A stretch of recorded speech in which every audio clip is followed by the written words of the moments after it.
nous sommes de retour sur le plateau. Laissez-moi arrêter tout ce qu'il y a dans mon oreillette pour être concentré. Comment allez-vous? Nous, sur le plateau, ça va. N'est-ce pas, Sirocos? Ça va très bien. Et je répète que j'ai toujours ce magnifique stylo qu'on m'a offert. Je vous dirai qui après. Sur le plateau, votre curiosité me surprend, mon cher Sire. Alors, sur le plateau, nous avons notre invité. Nous parlons de la révision de la liste électorale. Quel constat? Vous le savez, vous suivez l'actualité.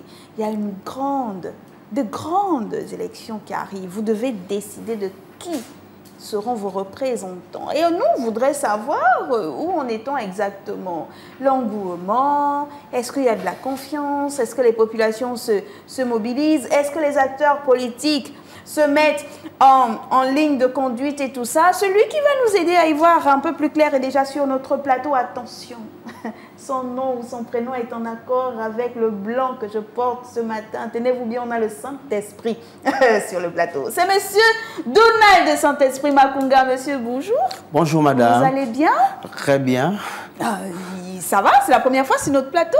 Non. Le plateau de la matinale? La matinale, oui. La deuxième fois, je pense. La deuxième fois? Oui, oui. Donc vous êtes un peu ici comme à la maison? Oui. Dites bonjour à mon frère jumeau. Bonjour. Bonjour. Vous allez bien? Oui, oui. C'est très rare que le Saint-Esprit ne me voit pas. Mais bon. Et pourtant, vous l'avez déjà repéré, c'est pas possible. Je suis un bon ami à lui. Vous avez comme prénom Saint-Esprit. Exact, c'est ça. Ouais. Mon papa aussi s'appelait déjà Saint-Esprit déjà. Votre papa aussi s'appelait Saint-Esprit. Mes enfants aussi portent le même prénom aussi. Ok. Ouais. Donc là, on est en pleine onction. Bon, c'est pas le Saint-Esprit, mais c'est Saint-Esprit. Très bien.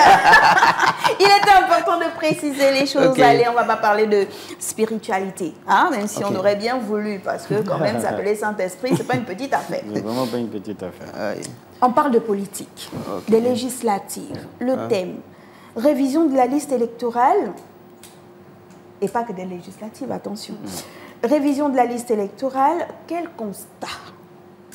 Monsieur Donald de Saint-Esprit, déjà nous dire, vous êtes acteur politique, président de l'Alliance pour la Renaissance nationale, en abrégé ARENA, c'est bien cela? C'est ça, exact. Ouais.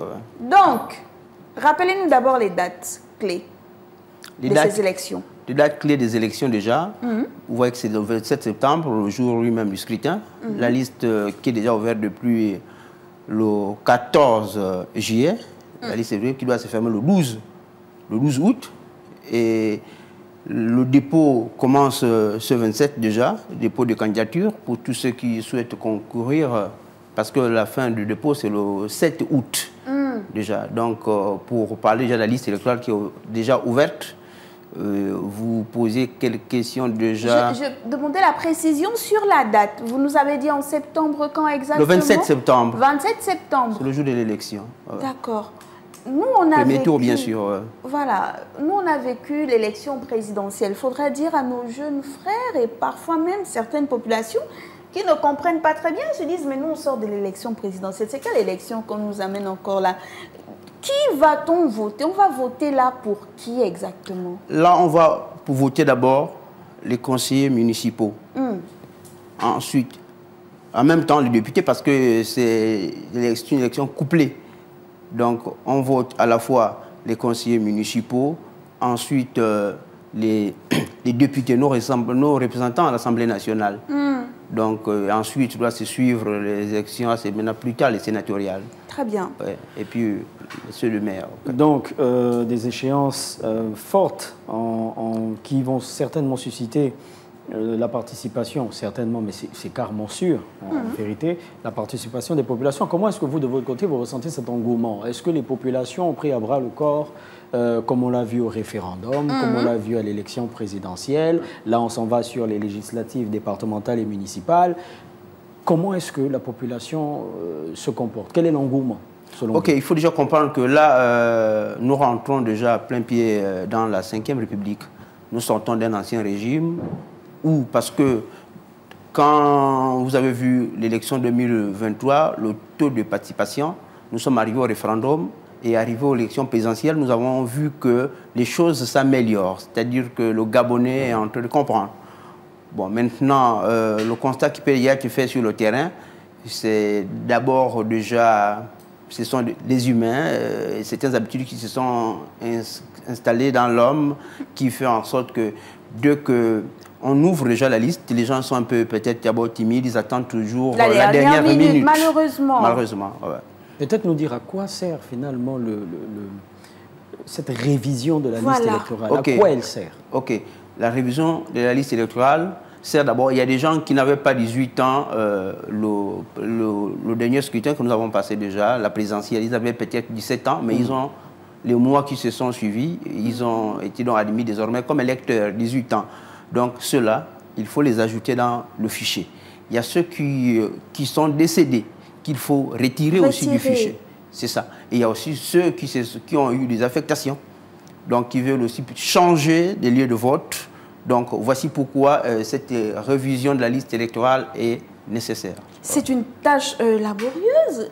Cette liste électorale, qui la revisite et ça prend combien de temps généralement? Bon, vous avez vu que là c'est ouvert du 14 au 12. Donc c'est pratiquement plus de... 12 août, c'est ça, oui. Du 12 au 14 août. Du 14 juillet, du 14 juillet au 12 août. Ouais. D'accord. Et là encore, si l'engouement de passe au ministère de l'Intérieur peut avancer peut-être prolonger la date. Parce, oui, parce que nous avons remarqué qu'il y a certaines provinces où c'était annoncé le 14, mais l'effectivité de l'ouverture de la liste n'a pas été le 14. Il y a certains comme la Nyanga qui ont commencé bien un peu à retard, et l'Angougné. Donc, si le ministère de l'Intérieur juge qu'il est important, il y a encore assez d'engouement, il peut penser qu'ils ont de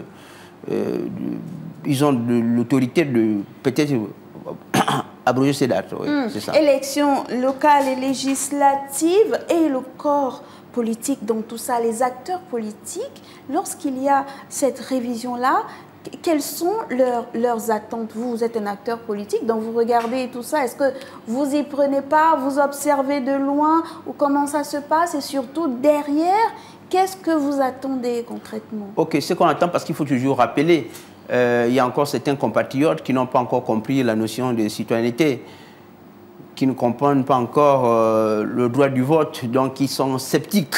Donc à ceux-là, c'est toujours les amener à dire que voter, c'est une occasion qui vous est offerte pour exprimer votre opinion, pour faire le choix. Parce que vous devez demander les comptes qu'avec le choix des autorités que vous êtes choisis, donc si vous restez sceptique, si vous ne prenez pas position, vous voyez que vous aurez du mal à demander des comptes. Donc il est important de penser que le citoyen a les droits et à les devoirs. Oui, mais ça, c'est ça, monsieur Makunga, ça on le dit depuis, mais est-ce que c'est suffisant encore aujourd'hui pour que le citoyen en question fasse sa part, comme on aime le dire sur Gabon? Oui, mais voici pourquoi nous sommes là ce matin, c'est pour continuer à sensibiliser certains compatriotes qui n'ont pas encore compris le sens. Et voici pourquoi nous, les acteurs politiques, nous sommes sur le terrain, nous nous déployons, nous mettons des affiches via les réseaux sociaux, nous incitons tous les compatriotes à s'inscrire sur la liste électorale pour là accomplir leur devoir de citoyen. Parce que nous sommes rentrés dans la Ve République, il faut changer de mentalité, il faut quitter les vieilles habitudes où quelqu'un pensait que pour m'inscrire sur la liste électorale, il faut qu'on me paye, il faut qu'on vienne... Non, non, nous voulons aujourd'hui que chaque citoyen comprenne que c'est un devoir. Ouais, parce qu'il y a des nations où tout le monde n'a pas le droit de voter. Donc l'éducation citoyenne derrière. Oui, bien sûr, c'est ça. Mais il y a une réaction de Laurie. Hein. Elle vous suit. Laurie, elle dit c'est à cause de certains hommes politiques que nous sommes sceptiques aujourd'hui. Elle n'a pas tort, Laurie. Ok, elle n'a pas tort, parce qu'aujourd'hui, les acteurs politiques dans notre pays, sinon en Afrique, certains acteurs politiques n'ont encore rien compris de la politique. Parce que quand vous êtes élu, vous représentez là une population. Mais les populations ont parfois coutume de voir que les élus ne font pas leur rôle. ne font pas leur rôle. Une fois, soit dans les conseils municipaux ou à l'Assemblée nationale, ils ne remplissent compte aux populations, ils ne discutent plus. Il y a des députés qui ont fait tout un mandat sans prendre une parole à l'Assemblée nationale, par exemple. Donc, ça rend la population... Mais si on ne leur donne pas la parole, est-ce qu'on prend la parole parce qu'il faut la prendre? Quand on est député, puisqu'on a des choses à proposer, on doit toujours prendre la parole. Ah ouais. Toujours? Oui, bien sûr. Bien. Tout à l'heure, vous évoquiez, vous avez merveilleusement tendu la perche, le fait que certaines personnes disaient « oui, mais pour rentrer dans la liste électorale, il faut qu'on me mouille un petit truc. Moi, je suis allé... Voilà, je suis allé dans un bureau de vote, j'ai vu le nom d'un ami à moi qui est décédé. On entend plusieurs choses ici et là par rapport justement à ces révisions des listes électorales. D'où ma question. Comment est-ce qu'on assure justement la transparence et la fiabilité de cette révision-là? Ok, déjà la fiabilité de cette révision, il faut penser, parce que vous voyez la responsabilité du citoyen dans ça. Parce qu'aujourd'hui, il y a des gens qui sont décédés où les parents ne déclarent pas, où les mairies, donc les conseils municipaux, ne travaillent pas en collaboration directe avec le ministère de l'Intérieur pour donner les informations exactes. Donc, la responsabilité des citoyens, par exemple, dans la révision de la liste électorale, pour éviter de saturer la liste électorale avec beaucoup de décédés, c'est à chaque fois que vous avez constaté qu'il y a des décédés qui apparaissent toujours, un parent qui apparaît toujours, il est mort depuis 10 ans, mais son nom apparaît toujours sur le fichier électoral, c'est aller déclarer au ministère de l'Intérieur, je pense. Donc c'est ça, c'est déjà la responsabilité du citoyen pour la fiabilité de la liste, du fichier électoral. Oui, votre question était à deux volets, c'était quoi? C'était la même question, effectivement, et moi je voulais renchérir par rapport à votre réponse. Vous dites la responsabilité du citoyen. Ok, on ne va pas déclarer nos défunts, d'accord, c'est vrai qu'il y a certaines personnes qui ne le font pas, hein, ce sont des cas isolés, mais la plupart du temps, on suit le process qu'il faut, mais la réalité aussi derrière, c'est que le problème de manque de transparence qui a existé il y a quelques années n'était pas forcément dû à cela. On n'avait pas une véritable visibilité sur ce qui se faisait. On ne pouvait pas vérifier aussi de l'autre côté ce qui se faisait. Donc là, moi, je renchéris cette question-là de mon collègue. Vous, en tant qu'acteur politique, est-ce que vous avez les leviers de surveillance, de contrôle, de vérification? Parce que ce n'est pas vous qui faites la révision de la liste électorale. Comment ça se passe? Il faut bien savoir que je suis président de l'ARENA. L'ARENA, le président fut Feu Richard Moulomba Mombo, ancien secrétaire général de l'IPG. Et là, je vous ramène pour comprendre la biométrie qui avait été une de nos propositions à l'époque à l'IPG. C'est nous qui avons proposé la biométrie. Donc, je pense qu'avec la biométrie, nous faisons un pas de géant vers la fiabilité sur la liste électorale. Parce qu'aujourd'hui, avec la liste électorale biométrique, parce que hier, on pouvait avoir dans une même circonscription une personne qui inscrit 3-4 fois. Oui. Des doublons. Ouais. Donc, aujourd'hui, avec la biométrie, nous injectons rapidement les doublons dans une même circonscription électorale. Donc, c'est déjà beaucoup plus avancé sur ce point. C'est notre façon à nous, désormais, de contrôler nous, les politiques, de contrôler la liste électorale. Parce que nous sortons là d'un régime qui avait des pratiques qui n'étaient pas aux normes dans un pays, pas dans une jungle, je veux dire. Votre confiance nous fait plaisir, ok. Donc on a dit, on va sur le terrain, on parle aux populations, on fait de l'éducation citoyenne. C'est ça. Ouais. Lorsque vous allez rencontrer ces populations-là, qu'est-ce qu'elles vous disent? Quelles sont leurs attentes? Ok, les attentes, il faut quand même le dire, parce que nous sortons là d'un régime qui avait des pratiques qui pensaient que pour aller s'inscrire sur la liste orale, il faut monnayer. Il faut donner 5 000. Ce sont des habitudes qui se sont installées. Mais nous peinons à expliquer à nos populations désormais que nous sommes dans une nouvelle ère. C'est la 5e République, c'est changement de mentalité, changement de pratiques. Chaque citoyen, vous voyez tout ce qui se passe autour de nous. Vous voyez qu'il y a des choses qui se sont améliorées. Donc chacun doit faire, les politiques, les autorités et les citoyens doivent travailler tous ensemble pour l'avenir radieux de notre pays. Ouais, c'est ça. Ça, ce sont vos attentes. Ah ouais. Maintenant, quand vous partez rencontrer Obiang, à Tchimichos là-bas, vous dites à Obiang qu'il faut aller voter en septembre. Obiang vous dit quoi? Parce qu'Obiang sait que dans l'ancien système, attention, le système n'est pas un individu. Le système est un ensemble de pratiques portées par des individus. Donc, lorsque vous partez rencontrer Obiang, Antivinchos, Obiang vous dit que lui, il a besoin de quoi en tant que Gabonais? Il attend quoi du corps politique actuellement? Moi, quand nous rencontrons les Gabonais, il y a ceux qui sont sceptiques, comme je disais, qui disent que mais nous, on vote tous les jours, qu'est-ce qui s'améliore chez nous? Donc, c'est les citoyens attendent des politiques les actes qui vont être posés en leur faveur. C'est ce qu'ils réclament. L'amélioration des conditions de vie. C'est ça, parce que là, nous avons élu le président de la République. Le président de la République travaille à côté du peuple, donc l'Assemblée nationale, le Sénat, avec les conseils municipaux, donc les maires aujourd'hui. Donc c'est tout cet ensemble qui anime la vie politique, sinon la gestion de la cité. Donc nous avons élu le président de la République, il faut à côté, parce que là nous avons un parlement nommé. C'était un parlement d'exception. Nous avons les délégués spéciaux qui sont des maires nommés par le président de la République, qui sont des exceptions pour un cas exceptionnel. Donc nous allons rentrer dans la vie, dans le fonctionnement régulier, donc normal de la cité, donc qui ont d'un côté le Parlement qui travaille avec le chef de l'État, qui propose des lois, qui contrôle l'action du gouvernement. Vous voyez qu'aujourd'hui, nous avons des députés qui sont nommés.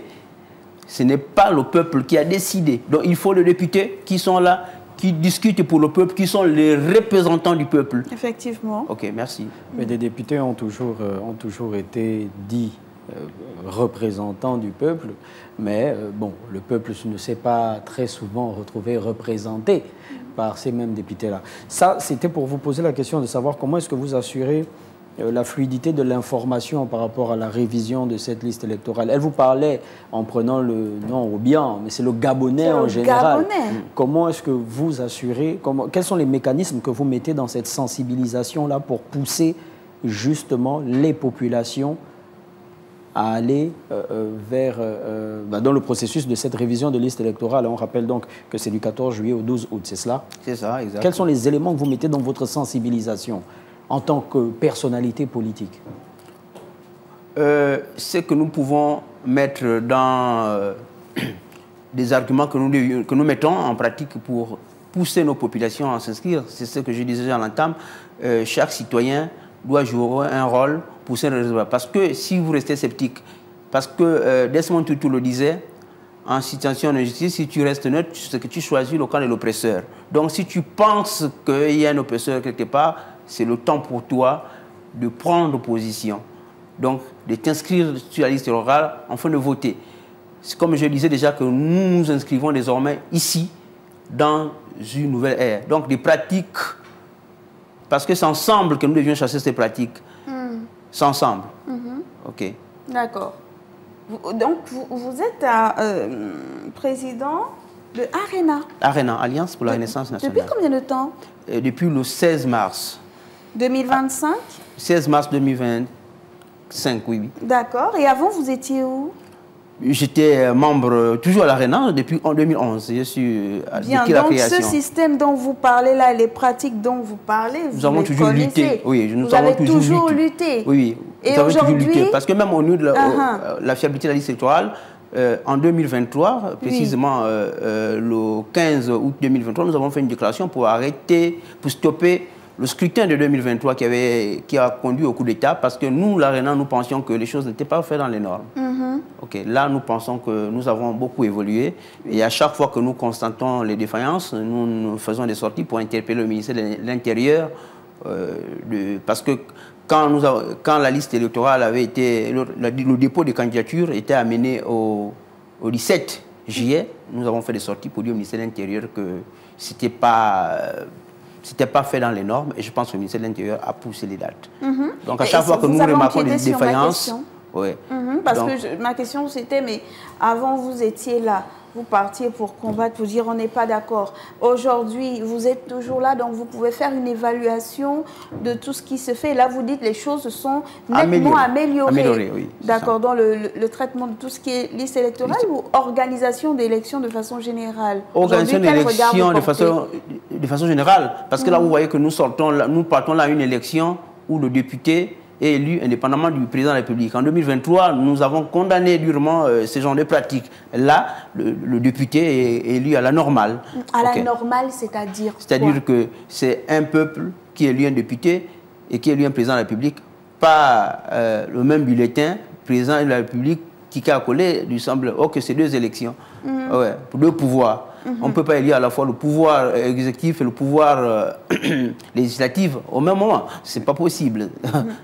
Bon, moi, je n'ai pas regardé la matinale, Monsieur Donald Saint-Esprit Makunga, mais j'ai besoin d'avoir des informations fiables relatives justement à cette révision de la liste électorale. Je me rends où? Je vais où? Moi, Gabonais, je commence comment? Moi qui suis au quartier, je n'ai pas vu votre intervention aujourd'hui. Comment ça se passe? Sur la liste électorale, vous disiez que vous étiez Gabonais, vous n'avez pas regardé le matinal, c'est-à-dire que vous n'êtes pas informé, vous n'avez pas regardé la télévision. Mais je veux justement faire partie de cette échéance. Voilà. Ok, voici pourquoi nous, les politiques, nous nous déployons sur le terrain. Donc, à côté de réseaux sociaux, des médias, nous nous manifestons par des campagnes de sensibilisation. C'est ça. Donc, les campagnes de sensibilisation, mais moi, je suis à la maison. Il y a le vote.